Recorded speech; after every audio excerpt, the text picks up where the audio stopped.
거대하지만 비현실적인 세계의 종말 시나리오를 상상해 보신 적이 있으신가요? 만약 지구가 목성이나 혹은 목성과 비슷한 거대 행성과 충돌하면 어떻게 될까? 같은 상상. 물론 상상 속에서는 분명 엄청난 장관이 펼쳐질 테니 블록버스터급 영화를 촬영할 수 있을지도 모릅니다. 여러분, 안녕하세요. 그럼 어떻게 해서 충돌을 일으키게 되는 걸까요? 또 우리가 살아남을 기회는 있는 걸까요? 이곳은 토픽입니다. 이 말은 즉, 답은 이미 전부 준비가 되어 있다는 뜻입니다. 그럼 하시던 일을 잠시 멈추고 편안히 시청해주세요. 바로 시작해보겠습니다.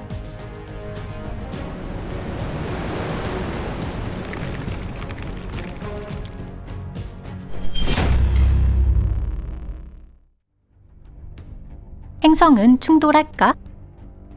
현재 태양계는 상당히 안정되어 있습니다. 행성의 궤도는 지난 수십억 년 동안 거의 변하지 않았습니다. 지구에 위협을 주는 것은 드물게 날아오는 소행성이나 혜성뿐이며 행성과 같은 거대 천체가 스스로 궤도를 벗어나는 일도 없습니다. 하지만 항상 그래왔던 것은 아닙니다. 탄생한 지 얼마 안 된 태양계에는 행성 크기의 천체가 많이 존재하고 있었습니다. 그런 천체들은 불안정한 궤도에서 태양을 공전했기 때문에 주기적으로 천체끼리 충돌했습니다. 지구는 과거 테이아라고 하는 거대 천체와 충돌했습니다. 어쩌면 이 테이아가 날려보낸 지구의 물질에서 달이 형성되었을지도 모릅니다. 과거 목성도 상당히 큰 천체와 충돌했다는 가설이 존재하고 있습니다. 그런데 오늘날에는 그러한 충돌이 일어날 가능성은 극히 낮아졌습니다. 지구나 목성이 궤도를 벗어나는 것은 태양 근처를 통과하는 다른 항성이 중력 간섭을 할 때뿐입니다. 하지만 앞으로 수억 년 동안은 그런 일이 일어나지 않을 것이라 예측하고 있습니다. 그러니 지금부터 하는 이야기는 모두 현실에는 일어나지 않을 것입니다. 안심하세요. 목성 여행. 믿을 수 없는 일이 일어났다고 쳐보겠습니다. 지구가 갑자기 궤도를 벗어나 목성을 향해 곧장 날아갑니다. 충돌이 일어날 때까지 시간이 얼마나 걸릴까요? 이는 비행 속도와 목성이 구체적으로 어느 궤도에 있느냐에 따라 달라집니다. 목성에 도달하는데 보이저 1호는 546일, 보이저 2호는 688일이 걸렸습니다. 상상하기 쉽도록 비행 속도와 발사 조건은 보이저 1호와 동일하다고 생각하겠습니다. 그러면 약 1년 반이면 목성에 도달합니다. 태양에서 목성까지의 거리는 근일점에서는 지구의 4.95배, 원일점에서는 지구의 5.46배 멀리 떨어져 있습니다. 지구가 태양에서 받는 양과 비교하면 목성이 받는 열과 빛은 미미한 양입니다. 목성에 가까워짐에 따라 기온이 내려가고 낮에는 어두워집니다. 지구에서 보이는 태양은 점점 더 어둡고 작아집니다. 우리가 기억하는 최악의 겨울이 돌아오는 것입니다. 일반적인 조건에서 지구에 기록된 최저 기온은 영하 89도입니다. 상상하신 대로 이런 혹한 기록을 세운 곳은 남극 대륙, 정확히는 보스토크 기지입니다. 하지만 지구 전역을 둘러쌀 혹독한 겨울과 비교하면 보스토크 기지나 또 하나의 한극으로 알려진 야쿠츠크의 오이мя콘조차 발리섬처럼 따뜻하게 느껴질지도 모릅니다. 야간 기온은 영하 100도까지 떨어지며 지구는 7억 2천만에서 6억 3,500만 년 전 크라이오제니아기와 마찬가지로 단단한 얼음공이 됩니다. 지상에서 정상적인 생활을 하는 것은 불가능해집니다.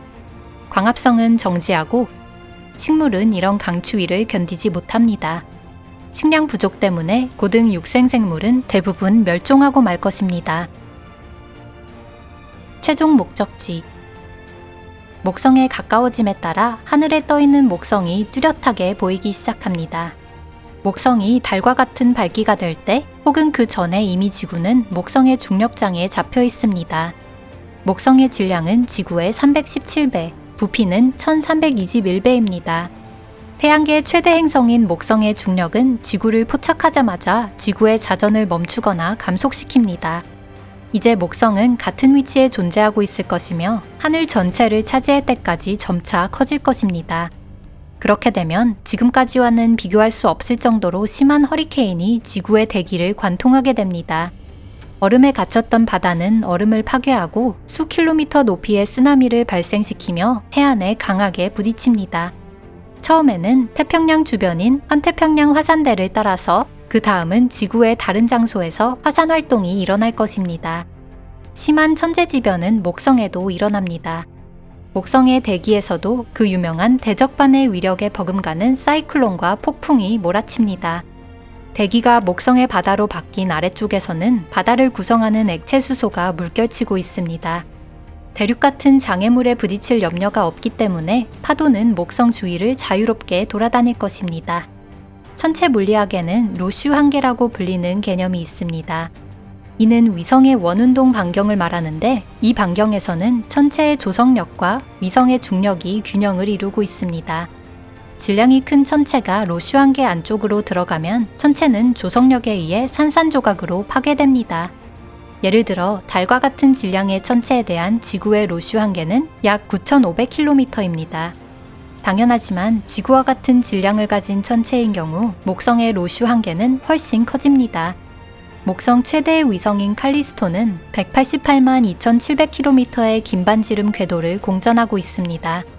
칼리스토의 질량은 지구의 불과 0.018배입니다. 이 데이터를 통해 지구와 같은 질량의 천체는 2천만 킬로미터 떨어진 거리에서도 목성을 안전하게 주회하지 못한다는 결론이 나옵니다. 지구는 목성의 기존 위성에 접근하는 것보다 훨씬 빨리 붕괴하기 시작합니다. 지구와 목성의 로슈 한계도 계산할 수 있는데 혹시 관심이 있으시다면 계산해 보시고 결과를 댓글로 알려주세요. 계산식은 검색하면 간단히 알아볼 수 있습니다. 그럼 다음으로 넘어가 볼까요? 세계의 끝. 로슈 한계를 넘어서는 순간 지구는 붕괴하기 시작합니다. 지구는 목성의 중력으로 인해 판이 떨어져 나가 버립니다. 멘틀은 우주로 내던져지며 순식간에 꽁꽁 얼어버립니다. 큰 파편이 목성을 향해 내려오지만 1994년 7월에 슈메이커 레비 9 혜성이 중력에 부서진 것처럼 그러한 파편도 중력에 의해 부서지게 될 것입니다. 이 혜성은 목성의 대기로 떨어지기 전에 21개의 파편으로 부서졌습니다. 지구 역시 산산조각 나서 수천 개의 파편이 됩니다. 지구의 잔해는 아마 수개월에 걸쳐 목성에 떨어질 것입니다. 미세한 파편은 고밀도 대기에서 타버리고 큰 파편은 목성의 바다에 떨어지며 거대한 파도를 일으킵니다. 목성을 휘감는 천재지변의 위력은 상상조차 어렵습니다. 40억 년 전 태양계 내부 영역이 깨끗해진 사건 이후 목성은 그런 폭격을 본 적이 없었을 겁니다. 슈메이커 레비 9 혜성의 가장 큰 파편이 낙하한 결과 600만 메가톤의 에너지가 방출됐습니다. 이는 지구상의 핵폭탄이 모두 동시에 폭발했다고 가정했을 때에 비해 750배나 큰 에너지입니다. 그럼 이제 그런 큰 파편이 수백 개나 된다고 상상해 보세요. 게다가 목성에 접근하고 있는 지구의 중력으로 목성의 작은 위성 몇 개가 궤도를 벗어났다는 사실도 잊어서는 안 됩니다. 이런 위성도 목성에 떨어질 수 있습니다. 물론 목성은 버틸 수 있을 것입니다. 그리고 목성에는 아무 일도 일어나지 않을 겁니다. 거대 가스 행성은 지구형 행성에 비해 훨씬 안정적이기 때문입니다. 폭풍우나 태풍이 점차 잦아들고 목성의 질량 역시 조금 커지겠지만 단지 그뿐입니다. 지구의 마지막 파편이 낙하하고 몇 년 뒤 얼마 전까지 태양에서 5번째 위치에 있던 행성이 4번째가 되고 또 다른 거대한 천체와 충돌한다는 것은 아마 과학자들만이 알고 있을 겁니다. 이것으로 오늘의 여행은 종료입니다. 이제 정든 세계로 돌아갈 수 있습니다. 이번 영상은 마음에 드셨나요? 댓글로 감상을 알려주세요. 영상이 마음에 드셨다면 좋아요 버튼도 꼭 눌러주세요. 원하시는 주제나 분야가 있다면 역시 댓글로 남겨주세요. 그럼 다음 영상에서 뵙겠습니다. 안녕히 계세요.